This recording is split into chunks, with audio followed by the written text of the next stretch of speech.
Hello mga idol, magluluto tayo ng hipon.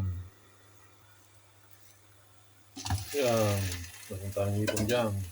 Simpleng luto yan lang ang gusto ko guys. Asin lang ang katapat niya. Lagyan tayo ng asin.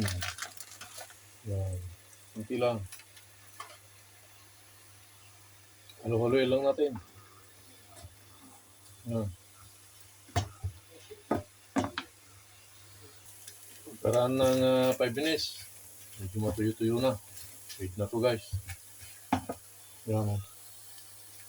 Gagawa tayo ng sausawan, kalapansi lang at saka asin. Lalagay tayo ng asin.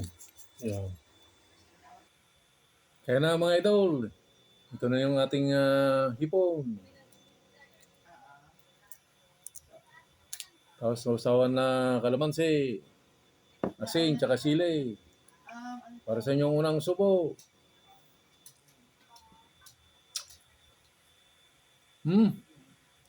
Kampiyon. Salamat po sa panonood. Kampiyon.